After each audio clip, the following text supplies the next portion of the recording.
De nombreuses personnes naissent jour après jour sur la Terre.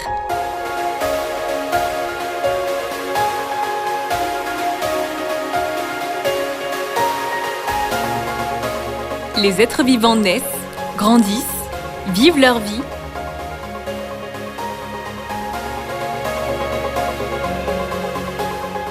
et à la fin, ils retournent à la Terre.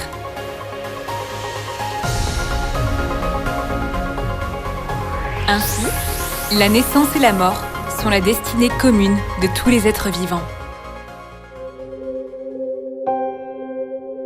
Les gens étudient continuellement au sujet de la naissance et de la mort des êtres vivants. Cependant, personne n'a été capable de trouver ce qu'il se passe après la mort, et ce, malgré le développement de la science. Pour ainsi dire, énormément de personnes dans l'histoire ont laissé de telles paroles concernant la mort. Je sais que je vais bientôt mourir. Mais il n'y a rien que je connaisse au sujet de la mort, à laquelle je ne pourrai jamais échapper. Je ne sais pas d'où je viens et où j'irai en partant d'ici. Une chose que je sais comme étant certaine est que je vais bientôt mourir. Mais la chose pour laquelle j'ai le moins de connaissances est la mort. Lorsque quelqu'un perd un être cher, les gens le ou la consolent en disant qu'il doit être dans un endroit meilleur. Il doit nous regarder depuis le ciel. Attendons encore un peu avant de pouvoir nous retrouver. Pensez-vous que ces mots sont simplement quelque chose qui apporte du réconfort? Ne pensez-vous pas que les gens disent cela parce qu'ils pensent sans le savoir qu'il y a une vie après la mort? Dans tous les pays orientaux et occidentaux, cette pensée se manifeste très bien dans les utopies que les gens ont imaginées. Un monde magnifique et joyeux doit exister quelque part.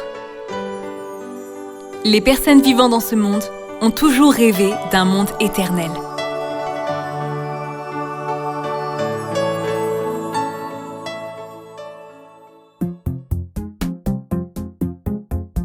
Nous vivons avec de nombreux types d'émotions et de pensées différentes.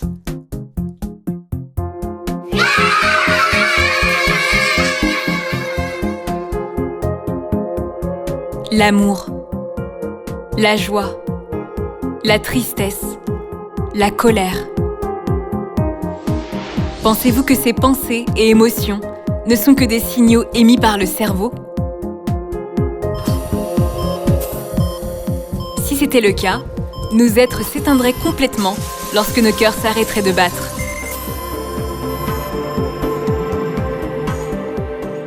Cependant, que se passe-t-il si l'objet réel qui a des sens et des émotions est l'âme, et non le corps?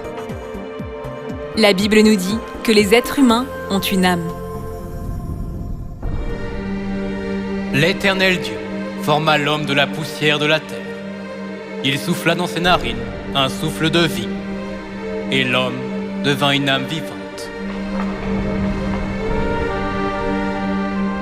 Et l'âme de l'enfant revint au-dedans de lui, et il fut rendu à la vie. Comme cela, bien que les êtres humains aient à faire face à la mort physique, leur âme ne disparaît pas.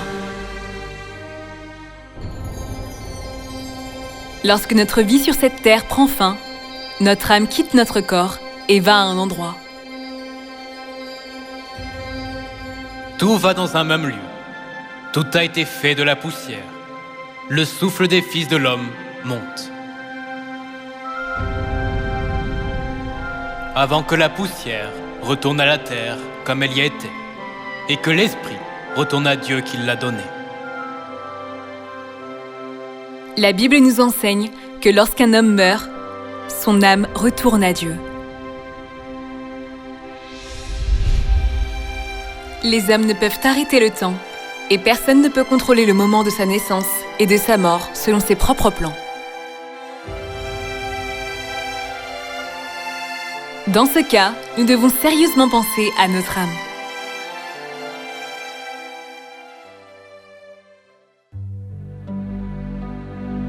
La Bible appelle l'endroit où nos âmes retourneront après notre vie sur cette terre, la patrie de nos âmes.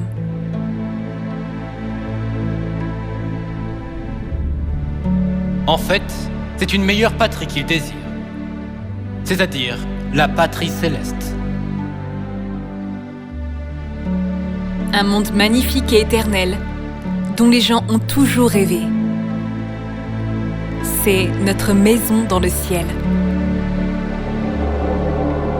Nous devons étudier au sujet de cet endroit, car la vie éternelle de nos âmes, que nous aurons après la fin de notre vie physique, nous attend.